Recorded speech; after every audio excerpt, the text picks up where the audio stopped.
Bonjour et bienvenue à Hockey le Magazine. Ici Denis Gauthier et j'aurai le privilège d'être votre animateur pour cette troisième saison. Avec moi, un petit nouveau, Jasmin Leroux, qui sera avec nous tout au cours de la saison. Jasmin, ce sera quoi ton rôle avec nous? Je vais être votre reporter cette année, celui qui va vous amener un peu dans les coulisses du hockey mineur au Québec. J'ai bien hâte de vous montrer tout ce qu'on a à vous offrir cette saison. Notamment, on a rencontré 3 intervenants extrêmement intéressants du milieu du hockey mineur. Le docteur en psychologie sportive Sylvain Guimont, une nutritionniste également et le préparateur physique bien connu au Québec, Stéphane Dubé. Ça va nous en faire pas mal à vous montrer. Donc, des intervenants de premier ordre, bien sûr. Mais c'est pas tout, là. Il y a plus que ça. Oui, tout à fait. Il y a bien plus que ça. On va voir notamment les jeunes espoirs du hockey mineur qu'on va vous montrer un petit peu plus en profondeur avec des profils. L'univers des bénévoles à travers le hockey mineur, un univers qui, bien souvent, on parle peut-être pas assez. Celui du sport-études qui est en vogue au Québec. On est allé rencontrer des jeunes qui sont dans le sport-études, de voir comment ils concilient les deux mondes du hockey et des études. Celui de l'arbitrage, évidemment, ces hommes zébrés que personne aime sur une patinoire, mais qu'on est allé rencontrer, voir un peu comment on se développe comme un arbitre élite. C'est un paquet de choses qu'on veut vous montrer cette année. Et la Ligue de hockey Midget 3 du Québec, qui est une ligue de développement extrêmement haut niveau au Québec, qu'on va vous présenter après Noël, notamment, avec plusieurs reportages. Toi, Denis, si je ne me trompe pas, tu es plus un gars de glace. Ça va revenir, le segment sur la glace, je pense. Oui, absolument. C'est moi, j'aurai le privilège de revenir pour une troisième saison avec la chronique sur la glace. Et à toutes les semaines, j'aurai des intervenants, donc Patrick Boileau, Alexandre Jacques, Steve Rulé, Ramzi Habib et Martin Brochu, qui viendront nous présenter des exercices sur la glace, justement, pour améliorer votre jeu, vous, à la maison. Mais cette semaine-là, on a une émission qui est pas mal chargée pour une première. Pour débuter, on aura une entrevue avec Mathieu Perrault des Jets de Winnipeg, qui revient sur son parcours au hockey mineur. La première de 2 chroniques équipement consacrées au bâton avec le spécialiste Éric Dupont, le segment sur la glace portant sur l'agilité en patin arrière avec Patrick Boileau. Mais pour débuter, Jasmin, tu as rencontré le Doc Guimont. Oui, tout à fait. On l'a rencontré à 5 reprises cette année. On va vous présenter ça tout au courant de la saison. Cette semaine, la première de 5 entrevues avec lui qui porte sur l'identité du joueur, un aspect évidemment très important dans le développement de l'athlète, mais aussi de l'individu. Alors, on va partir des fondements un peu. Le un jeune de 6, 7, 8 ans au hockey, partir un petit peu et construire son identité. Ça va être extrêmement intéressant un peu plus tard dans l'émission. Alors, Hockey Magazine, saison 3, c'est parti!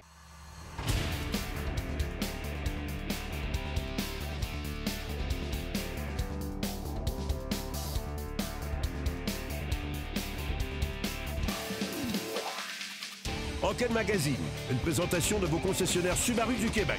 Subaru, confiance et évolution.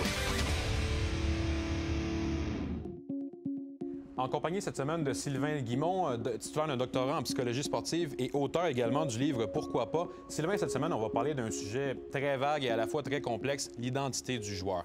Et j'ai envie de te demander tout d'abord, Sylvain, parle-moi un petit peu de qu'est-ce qui peut construire l'identité d'un jeune par rapport à son jeune âge et son cheminement dans le hockey scolaire.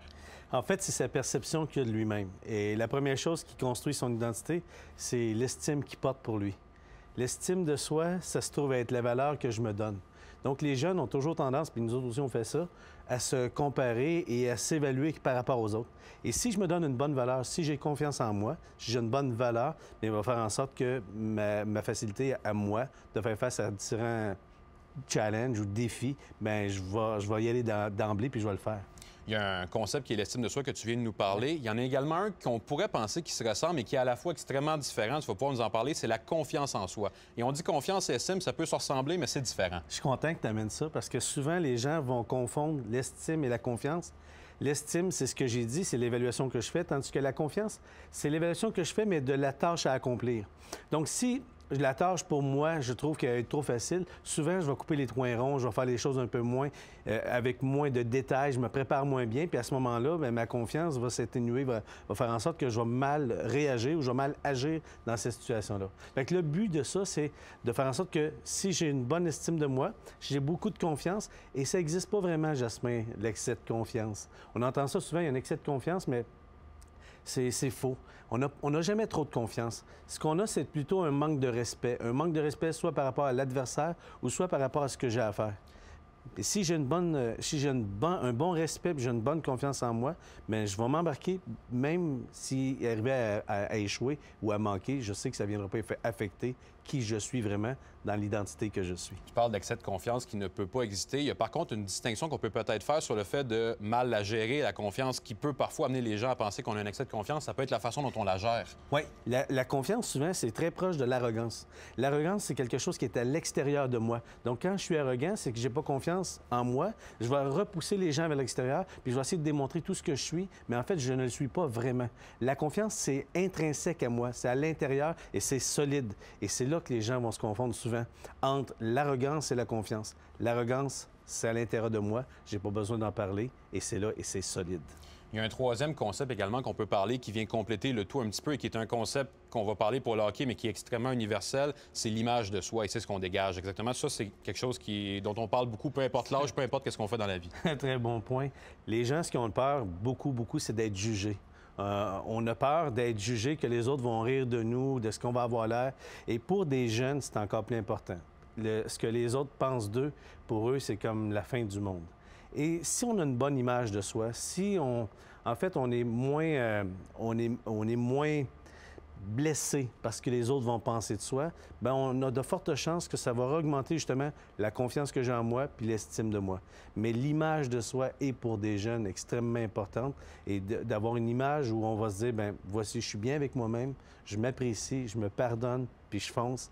C'est ce qu'on voudrait donner à tous nos enfants. Si on pouvait mettre ça dans un sac à dos lorsqu'ils partent pour l'école ou dans leur poche de hockey, ce serait d'avoir une bonne estime de soi, bonne confiance en soi et une très belle image de soi. J'ai envie de vous relancer en terminant. Vous parlez de ce que les parents peuvent léguer à cela. Est-ce qu'il y a un âge, à un moment donné, où cette image de soi, on y porte moins attention? Est-ce que c'est vraiment quand on est très jeune, vers le développement? Est-ce que par rapport à l'adolescence, à un moment donné, ça va être moins important ou ça va rester quelque chose de primordial tout au long de la carrière du joueur? En fait, quand on est jeune, on est en train de la bâtir, son identité. Donc, c'est important, à cet âge-là, surtout d'en parler et de l'adresser. Quand on arrive un peu plus vieux, notre identité, elle est plus fabriquée. Elle est déjà plus solide et plus faite, soit dans un côté positif, où je vais avoir une très bonne image de moi et une bonne confiance, ou soit au contraire, du côté plutôt négatif. Et là, c'est plus dur de changer. Mais chez les enfants, c'est pour ça que c'est tellement important, parce que c'est là. Et c'est là qu'ils vont prendre confiance en eux lorsqu'ils développent une belle image de soi et une bonne estime de soi, ce qui va leur amener à avoir une identité solide. Et c'est ce qu'on veut leur permettre. Beaucoup d'enseignements à retirer. Merci beaucoup, M. Bien, merci beaucoup, Jasmin. Cette semaine, à la question quiz. Après avoir vécu des hauts et des bas à ses débuts professionnels, Mathieu Perreault a définitivement trouvé la stabilité avec les Jets. Parmi ses faits d'armes jusqu'ici, il a entre autres connu un match de 4 buts le 13 janvier 2015 contre les Panthers. Contre quel gardien a-t-il réussi cet exploit? Est-ce que c'est A. Roberto Luongo et Al Montoya? B. Al Montoya et Dan Ellis? C. Roberto Luongo et Dan Ellis? La réponse après la pause.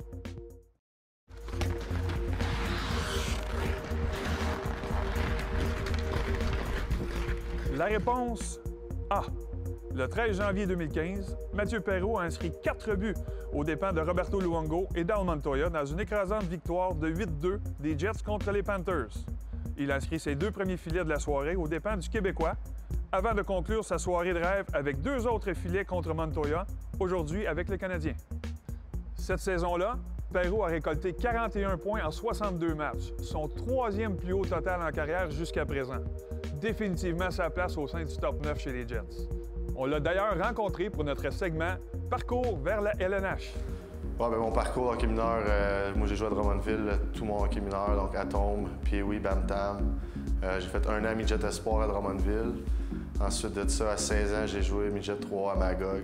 Puis à partir de là, j'ai été repêché à Bathurst. Puis j'ai joué à Bathurst 3 ans. Donc, mon année midget espoir, le tournoi midget à Drummondville, les cantonniers de Magog, il y avait eu un blessé. Puis ils m'avaient rappelé moi pour aller jouer avec eux. Donc natif de là, ça avait été un moment quand même assez spécial pour moi d'aller jouer comme midget 3 dans ma ville native au tournoi midget. Quand j'étais bien jeune, novice, c'est le tournoi Rock Forest que je me rappelle, on l'avait gagné comme 3 années de suite. Puis je jouais avec mon frère, puis c'est mon père qui coachait, donc ça fait partie de mes mémoires. J'ai des photos de ça aussi, donc le tournoi de Rock Forest quand je jouais novice.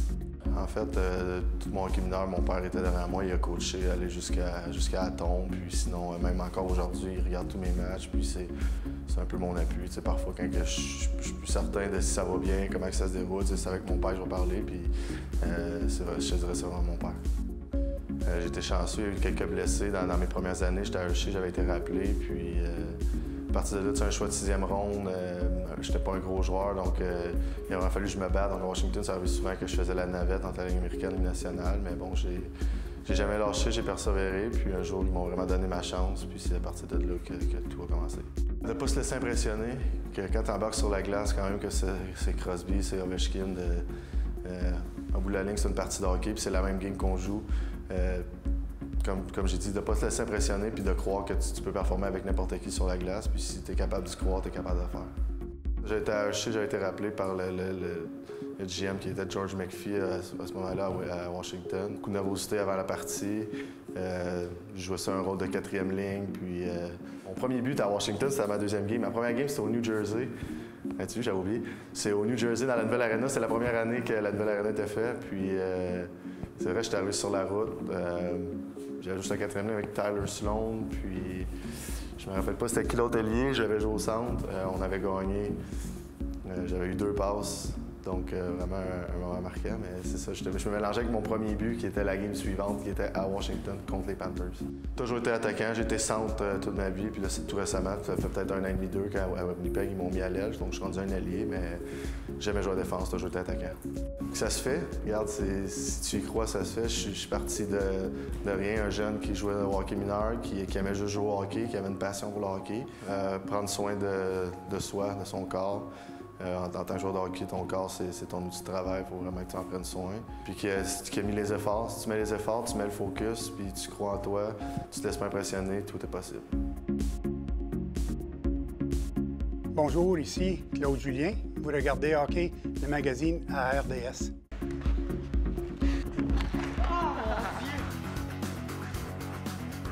Cette chronique équipement vous est présentée par le Trio Hockey, Sport Rousseau, Hockey Expert et l'entrepôt du hockey. Pour une 2e année à Hockey le magazine, on revient avec la chronique équipement, en collaboration avec le Trio Hockey, soit Sport Rousseau, Hockey Expert et l'entrepôt du hockey. À tous les semaines, nous accompagnerons les familles de jeunes hockeyeurs et hockeyeuses à travers l'univers d'achat d'équipement. On va entre autres parler de patins, de casques, de gants, de bâtons et d'accessoires. Autrement dit, tout ce qui pourrait être d'une grande utilité pour un joueur de hockey au cours de sa prochaine saison. Pour ce faire, nous serons accompagnés encore cette année du spécialiste Éric Dupont, qu'on rejoint à l'instant. Cette semaine, Éric, on s'attardera plus particulièrement aux bâtons de hockey. Évidemment, on part de très loin. On est bien loin du temps où les Amérindiens taillaient leurs bâtons à partir d'un bout de bois ou d'un arbre. Tu peux-tu nous expliquer un peu la nouvelle technologie qui s'en vient cette année? Effectivement, ici, on a le dernier bâton de Bauer, le RX Lite. On retourne à l'époque, il y avait la série Lite il y a peut-être une dizaine d'années, puis Bauer la ramène cette année, donc plus léger. Et puis celui-là comprend la technologie Advanced Carbon Layering, qui consiste de couches de fibres de carbone plus minces pour un poids plus léger et de fibres de carbone placées de manière stratégique pour améliorer la solidité. Sans oublier le profil effilé QRT+, qui améliore la stabilité de 20 comparativement au modèle précédent, qui permet de meilleurs tirs sur réception et un contrôle accru de la rondelle. D'ailleurs, pour les gens à la maison, le bâton Vapor 1X est aussi disponible dans les versions X900, 700 et 600 light.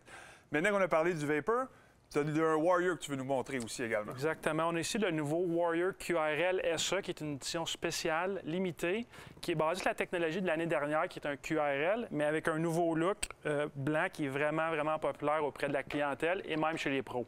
On parle de la technologie dans le QRL SE. On parle ici d'un ressort explosif Lightning Quick Release qui augmente la vélocité et la précision de vos tirs. De plus, le profil aminci crée un point de flexion bas, ce qui permet de prendre des tirs rapides comme l'éclair. Il est également offert dans la version QRL SE en noir et blanc, alors que la gamme régulière QRL est également disponible en magasin. Maintenant, Eric, qu'est-ce que tu es capable de nous dire sur le RBZ FT1 de CCM, qui est aussi disponible en version RBZ 360, 340 et pour les enfants également? Le nouveau RBZ FT1 de cette année a la technologie Faceplate. La technologie Faceplate accroît la rigidité de la palette tout en réduisant son poids. Également, le profil génère un transfert d'énergie plus efficace et produit plus de puissance à l'impact. En terminant, Éric, donne-nous quelques critères qui sont importants lorsqu'on fait la sélection de nos bâtons. Comme tu sais, Denis, c'est vraiment l'outil de travail le plus important pour un joueur. Donc, c'est important de prendre le temps de bien choisir son bâton selon le style de jeu, le poids du joueur et la courbe de préférence. En magasin, nos spécialistes peuvent vous aider à choisir le bon bâton. C'est très intéressant. Merci beaucoup, Éric. Et la semaine prochaine, on continue de découvrir d'autres nouveautés sur les bâtons. Oui, salut tout le monde, ici Patrice Lemieux, joueur de hockey NHL. Vous regardez Hockey, le magazine sur les ondes de RDS.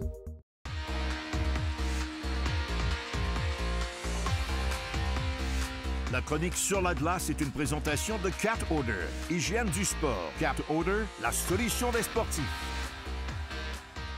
Bienvenue à notre saison de chroniques sur la glace. Cette saison encore, 16 nouvelles chroniques données par 5 entraîneurs différents de l'Académie de hockey Joël Bouchard. Le premier, non le moindre, Patrick Boileau, qui revient avec nous encore cette saison.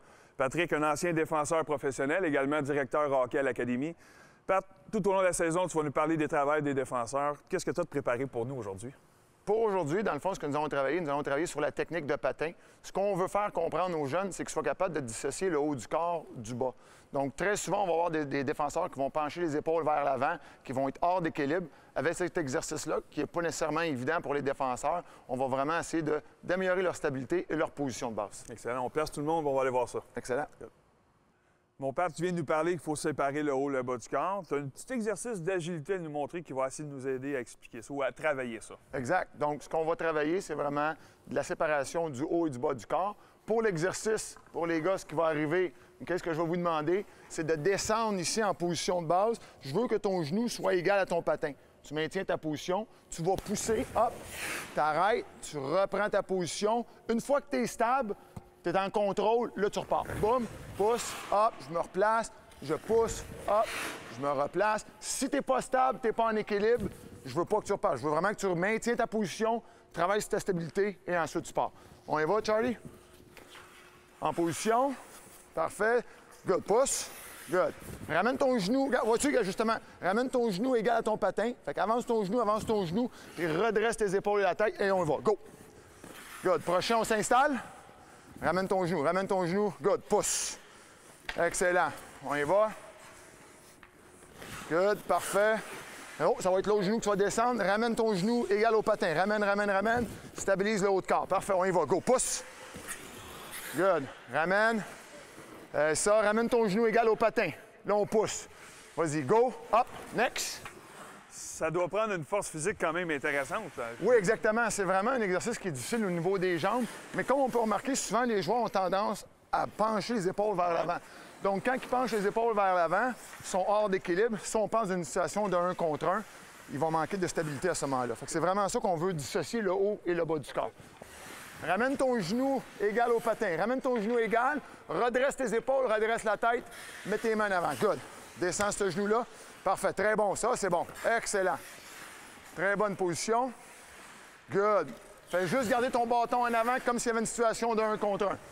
Puis, juste pour être clair, là, lorsqu'il y a le déplacement, est-ce que le corps doit suivre ou le corps reste vers l'avant? C'est certain que le corps va quand même tourner un peu comme dans une situation de pivot. Ouais. Parce que le joueur n'a pas le choix d'aller en 45 degrés.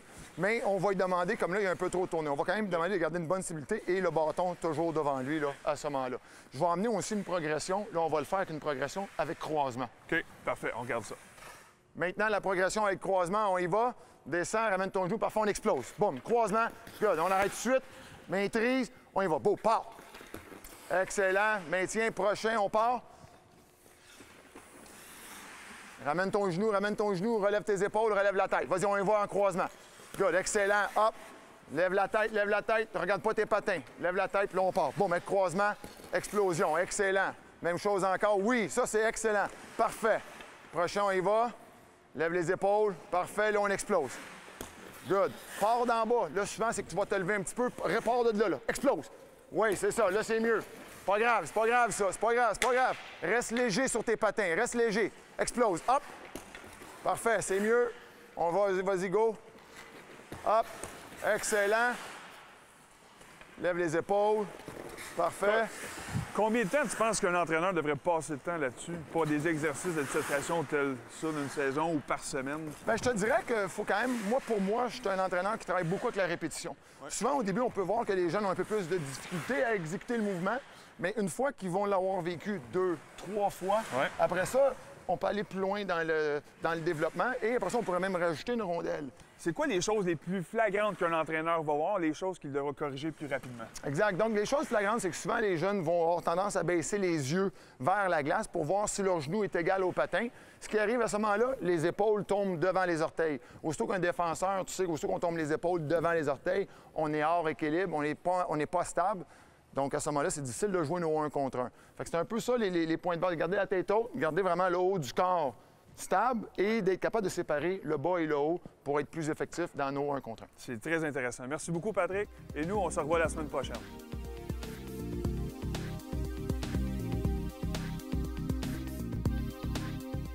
Passionné. Vouloir démontrer des choses, apprendre des choses aux jeunes. Puis un compétiteur. La passion. Moi, je pense que c'est la passion. La patience, puis aussi l'enthousiasme. Quelqu'un qui veut aider, donc qui s'en fait pour les autres, puis quelqu'un qui est un bon modèle, un bon leader.